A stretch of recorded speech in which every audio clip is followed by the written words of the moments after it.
Diaspora FM, le journal.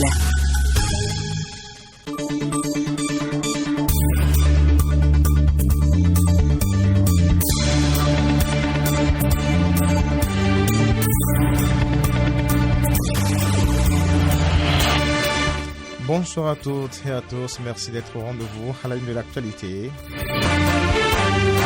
Le professeur du droit constitutionnel Joël Ayibo et ses avocats seront à nouveau ce jeudi 5 août devant le juge de la Cour de répression des infractions économiques et du terrorisme. Le porte-parole du gouvernement Wilfried Ndiaye était ce matin face aux professionnels des médias. Le secrétaire général adjoint du gouvernement a évoqué plusieurs sujets d'actualité, dont les vacances gouvernementales.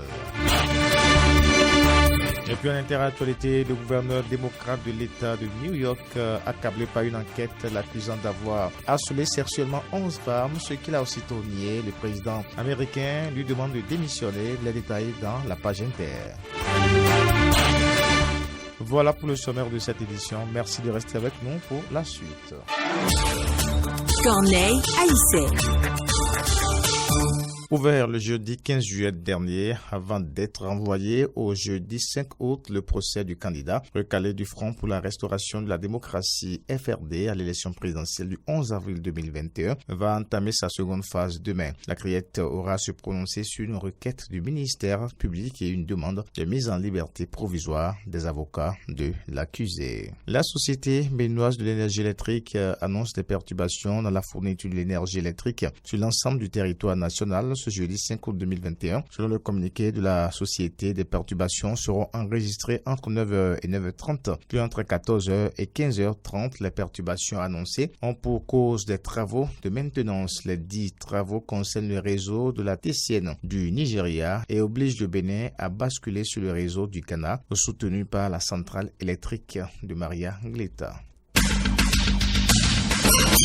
Le secrétaire général adjoint et porte-parole du gouvernement était face à la presse ce matin. Il était question pour Wilfried Ndiaye de répondre aux préoccupations des journalistes sur les questions d'actualité. Clémence Tonocoin. Quelques points clés du discours du chef de l'État à l'occasion de la fête du 1er août ont été passés au peigne fin à l'occasion de cet exercice de questions-réponses auquel s'est prêté le secrétaire général adjoint et porte-parole du gouvernement. Au sujet de la volonté du président Patrice Talon de décentraliser les communes, Wilfried Léandre Ndiaye a apporté des explications en ces termes. Les 5 dernières années où on peut l'observer, les grandes infrastructures, les grands travaux entrepris dans nos communes sont le fait de l'État central. C'est vrai que ça fait partie de ses responsabilités, mais ce serait encore plus agréable si nos communes, parce que bien gérées, parce que suffisamment outillées sur la problématique du développement et donc adressant les bonnes questions, les bonnes solutions qu'il faut, si ces communes étaient davantage outillées et disposaient de moyens suffisants pour prendre en charge le développement local. Certes, des efforts ont été faits. On sait qu'il y a eu des plans de développement communal, mais la pratique au quotidien et au fil des années laisse encore à désirer. Voilà pourquoi l'ambition du gouvernement, c'est effectivement d'engager une réforme ambitieuse au plan de la gestion surtout, pour ne pas dire de la gouvernance de nos communes, au plan des moyens dont elles peuvent disposer afin de leur permettre à terme de devenir plus efficaces, plus pertinentes dans l'action au profit des populations et donc, in fine, d'offrir de meilleures conditions de vie à nos populations. L'autre préoccupation au menu des échanges était la libération des espaces publics en cours dans les communes d'Abomey-Calavi et Cotonou. Les confrères ont fustigé l'abus de certaines forces de l'ordre qui interdisent aux citoyens de stationner devant les boutiques pour faire des achats au motif que ce sont des instructions du chef de l'État. Voici ce qu'en dit le porte-parole du gouvernement. C'est déjà arrivé il y a quelques années avec un autre corps où on leur a demandé de corriger certaines pratiques et après avoir causé des désagréments aux populations, quand les populations se rapprochent d'elles, elles leur disent c'est le gouvernement qui a demandé ça, c'est le chef de l'État qui a demandé ça. Bon, ça fait pas responsable de leur part, c'est pas bon. Mais après, que dit le code de la route quant au stationnement ou quant aux arrêts? Chacun peut aller revisiter son code et voir s'il est en règle avec le code, dire au policier non, voilà ce qui est prévu dans le code, mais très respectueusement. Ou alors, le policier a une bonne raison, parce qu'il y a une opération en cours, comme vous dites, de demander de ne pas se stationner là. Pour autant, moi je chercherai à saisir davantage de quoi il s'agit Et ce n'est que ça qui me permettrait peut-être de bien comprendre votre préoccupation et plus tard d'y apporter la meilleure réponse possible. En ce qui concerne les vacances des membres du gouvernement, le porte-parole a rassuré de ce que les dispositions sont prises pour assurer la gestion des dossiers urgents de l'État. Le ministre d'État chargé du développement et son homologue des enseignements secondaires techniques et de la formation professionnelle ont procédé ce matin au lancement du document d'élaboration de la stratégie nationale de relance de l'enseignement secondaire général au Bénin. L'événement s'est déroulé à Cotonou. Voici le compte rendu de Carnot François Romboli-Rintor. L'une des priorités du gouvernement est l'amélioration des performances de l'éducation comme base de développement national. Sur cette base, le gouvernement, par le biais du ministère de l'enseignement secondaire, technique et de la formation professionnelle, s'est donné comme ambition de doter chacun de ces systèmes d'une stratégie de développement. Yves Tchabi-Kouaro, ministre de l'enseignement secondaire, technique et de la formation professionnelle. C'est dans cette optique qu'il s'avère nécessaire de doter l'enseignement secondaire général d'une stratégie globale pour assurer un pilotage cohérent, efficace, rationnel, en cohérence avec les orientations du gouvernement. Cette stratégie ambitionne d'assurer le développement de l'enseignement secondaire général en harmonie avec les orientations du gouvernement. Ce document lancé vise plusieurs objectifs. Abdoulaye Biotiane, ministre d'État. Premièrement, fournir la main-d'œuvre qualifiée pour la mise en œuvre des projets d'investissement structurants entreprises dans notre pays. Deuxièmement, tirer profit des opportunités d'emploi qui se dégagent de la matérialisation des projets et investissements. Troisièmement, garantir un ancrage dans la nouvelle structure économique. Et quatrièmement, enfin, assurer l'éclosion d'une économie du savoir dans l'intérêt aussi bien du pays que de la sous-région. D'autres réformes sont en cours dans l'enseignement secondaire général. Il s'agit de la réforme de l'éducation de base, la réforme du socle commun de compétences et de culture, la réforme de la vie scolaire, la réforme sur l'introduction de l'anglais et celle sur les alternatives éducatives. On reste avec Carnot François Romboli-Rintor. Les apprentis artisans, durant leur cursus de formation, sont confrontés à plusieurs difficultés qui constituent un calvaire au quotidien pour ces apprentis. Carnot François Romboli-Rintor s'est intéressé à ces difficultés. Voici son reportage. La formation au métier de l'artisanat requiert un suivi professionnel d'excellence qu'est l'apprentissage. Au nombre des principes et conditions indispensables à l'apprentissage, le dévouement, la disponibilité et la courtoisie. Il y a d'autres apprentis qui sont dociles et respectueux, mais il y a d'autres vraiment, il faut avoir la patience avec. Surtout le retard et le refus d'obtempérer aux injonctions du patron. Il y en a aussi qui comprennent très vite, il y en a aussi qui comprennent très lentement. Durant leur période de formation, les jeunes à la quête du savoir sont d'abord confrontés aux réalités de l'entreprise ou de la discipline et à celles liées au métier de l'artisanat. Un calvaire au quotidien à en croire les apprentis, mais ils maintiennent le cap. Comme c'est une passion, on se donne avec choix. Mon patron, en fait, il est gentil. Bon, papa, il est trop gentil pour qu'il y ait un truc, des prises de bec et autres. J'appelle automatiquement le patron, je lui dis, c'est comme ça. Aujourd'hui, j'ai bien voulu être là, mais pas faute de moyens, je ne sais pas plus. Donc, je lui demande de l'aide financièrement et puis il m'aide. J'ai pu m'adapter au rythme de la DLE et je m'en sors un peu. C'est un peu difficile parce qu'avant j'étais à la maison et je faisais tout à l'heure.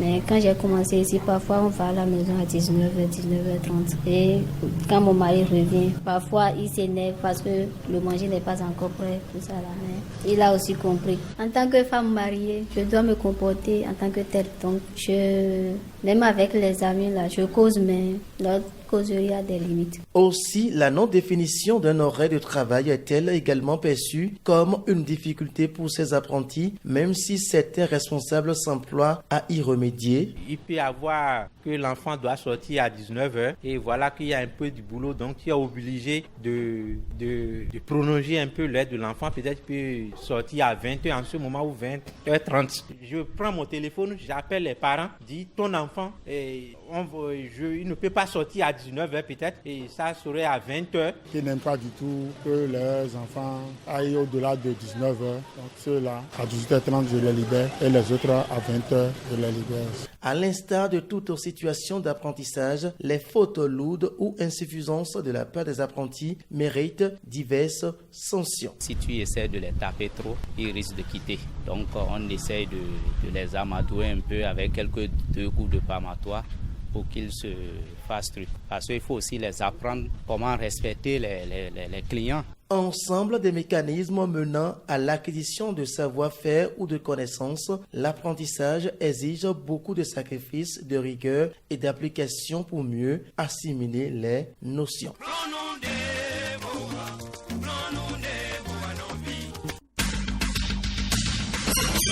Le ministère du Travail et de la Fonction publique a organisé un atelier de réflexion avec les acteurs de l'éducation sur l'introduction de l'éducation à la citoyenneté dans les programmes scolaires et universitaires. La cérémonie d'ouverture des travaux a eu lieu hier à Cotonou. Écoutons un extrait des allocutions de Christian Adécon, représentant le Conseil national de l'éducation, et de Victorin Ronvaux, directeur de cabinet du ministère du Travail. Le CNE en est parfaitement conscient et note cette question tient compte de cette question de façon très précise et y accorde un intérêt très particulier. C'est pour cela que nous tenons à notifier aux acteurs ici présents que les travaux de cet atelier seront pris avec le plus grand intérêt. Cependant, nous voulons préciser que les travaux de cet atelier constitueront des inputs à la grande réflexion de la réforme sur les programmes qui s'annonce pour bientôt, qui est organisé par le Conseil national de l'éducation. Cela implique que le rapport de cet atelier devra être officiellement traduit, transmis au Conseil national de l'éducation pour l'avis conforme. Dans le but de réhabiliter les valeurs éthiques et républicaines en voie de dégradation dans notre pays, le gouvernement a adopté le 3 et 4 novembre 2011 la Charte nationale pour la gouvernance du développement du Bénin. Cette charte constitue un référentiel de principes, de valeurs de gouvernance et d'engagement pris par l'ensemble des corps sociaux pour servir de repère à la conduite de l'action publique.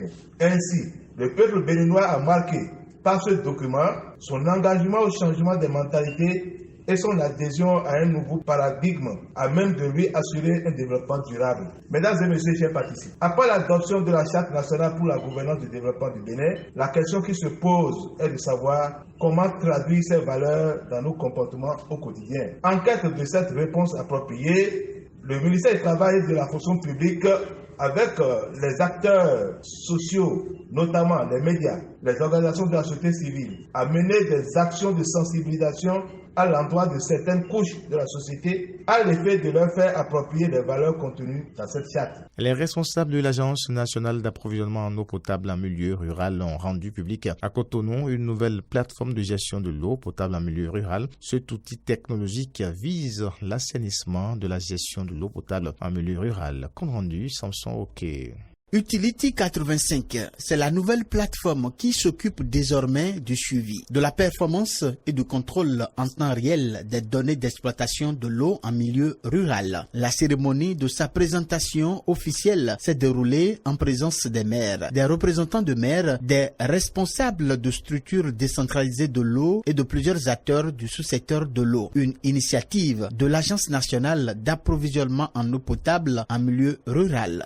Après 2 ans de travail, on a fini par mettre au point cette plateforme qui permettra désormais à ce que les performances et les données d'exploitation soient maîtrisées avec la connaissance fine du patrimoine des ouvrages d'accès à l'eau potable qui sont consignés aujourd'hui dans une plateforme qui, après 2 ans de travail, est mise au point et qu'on expose aux acteurs.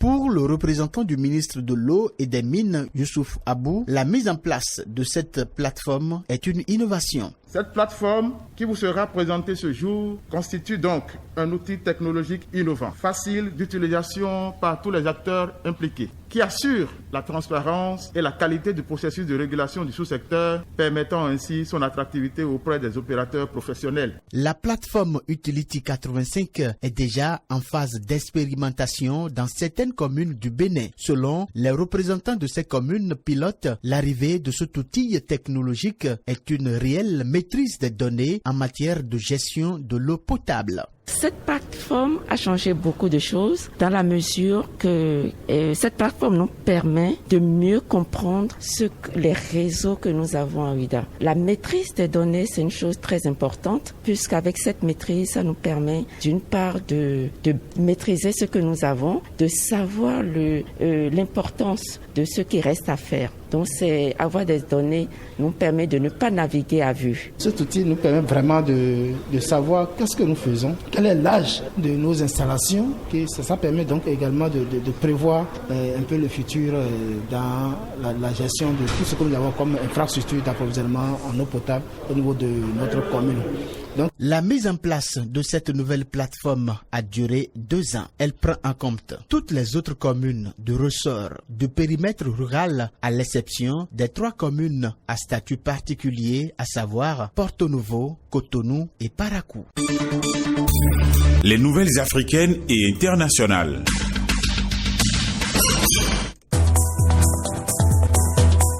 Le Premier ministre Joël Maïga a présenté son plan d'action gouvernemental 2021-2022 devant les membres du Conseil national de la transition à Bamako parce que les élections sont un processus et non une fin en soi. Nous devons œuvrer à leur réhabilitation et à leur crédibilité, déclare-t-il. Les membres du Conseil national de la transition ont malgré les doutes plébiscité le plan d'action par 102 voix pour, 2 contre et 9 abstentions.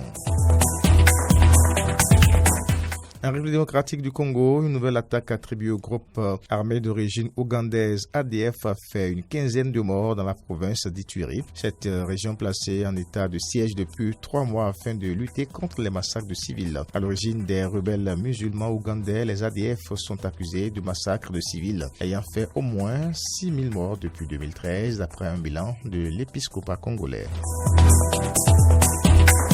Liban, dans la douleur et la colère, des milliers de Libanais ont afflué mercredi 4 août dans le centre de Beyrouth pour marquer le premier anniversaire de l'explosion meurtrière qui a ravagé son port et une partie de la ville. De violentes manifestations ont eu lieu à proximité du Parlement où les protestataires ont fustigé l'impunité de la classe politique. Dans le même temps, le président français Emmanuel Macron parrainait une 3e conférence internationale d'aide aux Libanais, critiquant une nouvelle fois les dirigeants du pays accusés de bloquer la formation d'un gouvernement réformateur et l'enquête sur le drame. Parmi les donateurs, Paris et Washington ont promis chacun 100 millions d'euros d'aide directe à la population. Et pour finir, le 3 août, un rapport de 165 pages publié à l'issue d'une enquête indépendante a attribué au gouverneur démocrate de l'État de New York, André Cuomo, des gestes et des propos déplacés à l'encontre de 11 femmes.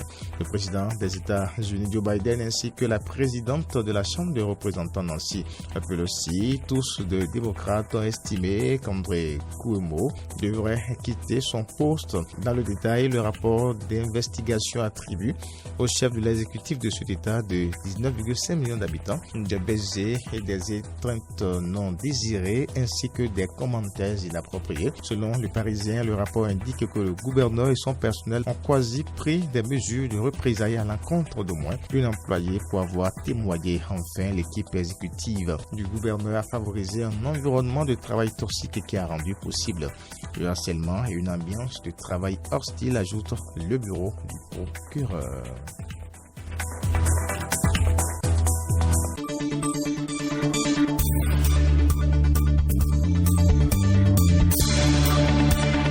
Mesdames, Messieurs, c'est la fin de cette édition. Merci de votre aimable attention. À la mise en nom d'Emmanuel Agbo-Djelou, au micro, Corneille Aïssé, chef d'édition, Doka Sawangan. Merci à toutes et à tous et à demain.